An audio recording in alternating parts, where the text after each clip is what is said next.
Good evening class. आज हमें जो पढ़ना है वो है eigen values and eigen vectors. तो आइगन वेक्टर्स को फाइंड आउट करने के लिए हमें सबसे पहले पढ़ना पड़ेगा कि आइगन वैल्यूज़ कैसे निकाला जाता है। इसके लिए हम 3 स्टेप्स फॉलो करेंगे। अब हमें इसके लिए एक मैट्रिक्स की ज़रूरत पड़ेगी जो आपके क्वेश्चन में दिया रहेगा। और यहाँ पे मैंने एग्जांपल के लिए ये ए मैट्रिक्स लिया है जिसकी वैल्यू है 8 -8 और -2, 4 -3 -2, 3 -4 और 1। अब स्टेप 1 में हम आगे देखते हैं कि इसको आगे कैसे सॉल्व करना है। तो स्टेप 1 में हमने ये फार्मूला लिया है। ये फार्मूला हम लोग इसमें रखेंगे a minus lambda I into X equal to 0। अब ये टर्म्स क्या है? a जो हमारा गिवन मैट्रिक्स है, जो मैंने यहाँ पे एग्जांपल के लिए लिया है a मैट्रिक्स, और जो आपके क्वेश्चन में दिया रहेगा जो मैट्रिक्स आपको वहाँ पे मिलेगी। उसके बाद लेमडा क्या है? हमारा कांस्टेंट वैल्यू है। उसके बाद i आइडेंटिटी मैट्रिक्स है, x अननोन मैट्रिक्स जिसे हमें फाइंड आउट करना है, 0 हमारा नल मैट्रिक्स है।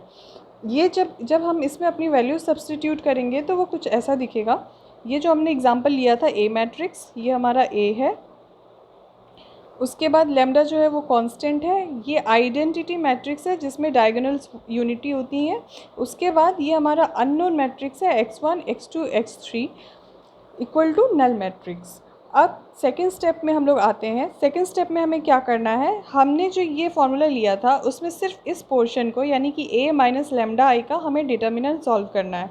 जब हम इसमें इसका डिटर्मिनेंट सॉल्व करेंगे, यानी कि इस डिटर्मिनेंट में अब ये वैल्यू हम लोग पुट करेंगे, हमारा जो a मैट्रिक्स था माइनस लेमडा इंटू आई। तो इसको सॉल्व करने के बाद हमें ये मिलेगा।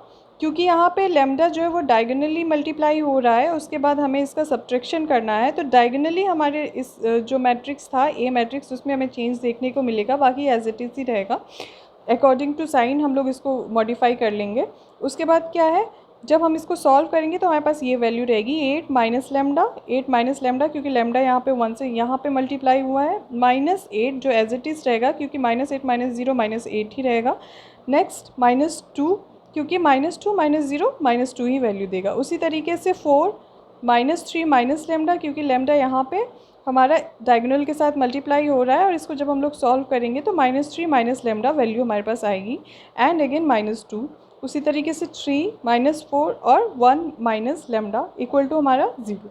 अब हम लोग थर्ड स्टेप देखेंगे। थर्ड स्टेप में हमारे पास ये फार्मूला है, lambda cube minus sum of diagonal elements lambda square plus sum of diagonal minus lambda minus determinant of जो हमने मैट्रिक्स ली है उसका हमें डिटर्मिनेंट सॉल्व करना पड़ेगा, जो कि हम कैलकुलेटर की मदद से भी सॉल्व कर सकते हैं। यहाँ पे मैंने वैल्यू सॉल्व करके रखी है 6 इक्वल टू 0।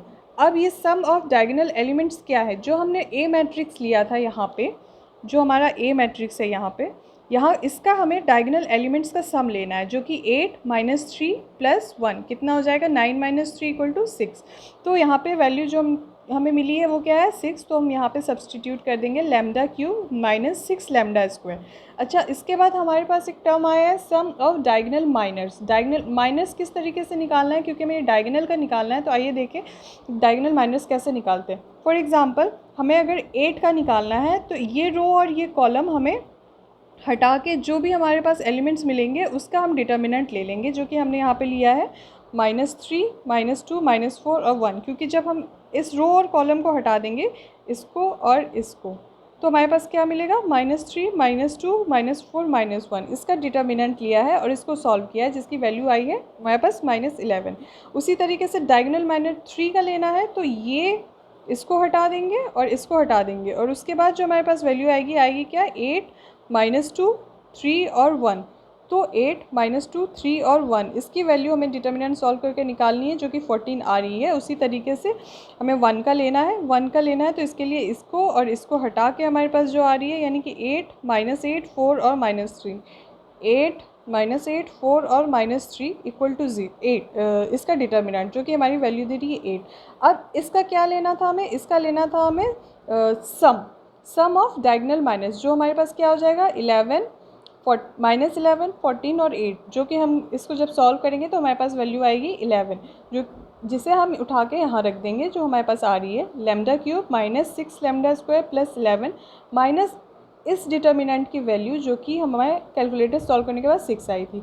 अब इसको हमें फाइंड आउट कर लेना है। इसको भी आप कैलकुलेटर के हेल्प से फाइंड आउट कर सकते हैं। इसका जो रूट आएगा यानी जो लैम्डा की वैल्यू आएगी वो आएगी 1 2 3। यही हमारी क्या है, आइगन वैल्यू।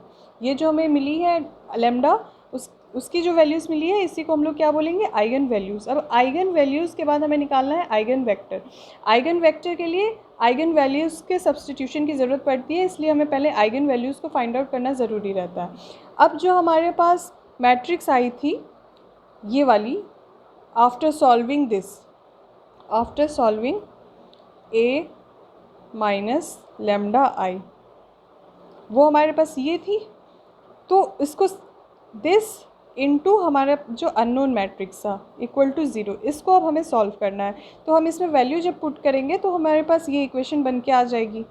अब क्योंकि हमारे पास लैम्डा की 3 वैल्यूज़ आई हैं, 1 बाई 1 लैम्डा में सब्सटीट्यूट करते हुए हम इसको फाइंड आउट करेंगे। तो सबसे पहले हमारा आया था लैम्डा इक्वल टू 1, तो पुटिंग लैम्डा इक्वल टू 1, जब हम लोग लैम्डा की वैल्यू यहाँ पे 1 पुट करेंगे तो हमारे पास ये इक्वेशन आ जाएगी। लैम्डा यानी 8 माइनस लैम्डा यानी 8 माइनस 1 7। उसी तरीके से हम इसको सॉल्व करके हमारे पास ये हमारे पास मैट्रिक्स आएगी। अब इसको सॉल्व करने के लिए हम लोग को कार्मन्स रूल को फॉलो करना है। कार्मन्स रूल क्या कहता है कि जो हमारे पास ये है फर्स्ट एंड टू, दो इक्वेशन हम लोग लेंगे इंटू x1 एंड x2 करके, सॉरी x1 एंड x2 करके। हाँ, अब इसके बाद क्या है, जैसे ये हमें सॉल्व करना है तो इसके लिए पहले को हमने उठाया 7x1 minus 8x2 minus 2x3 equal to 0। उसी तरीके से अब दूसरा लेंगे हम लोग और उसको भी इस अननोन मैट्रिक्स से मल्टीप्लाई कराएंगे तो हमारे पास आएगा 4x1 minus 4x2 minus 2x3 equal to 0।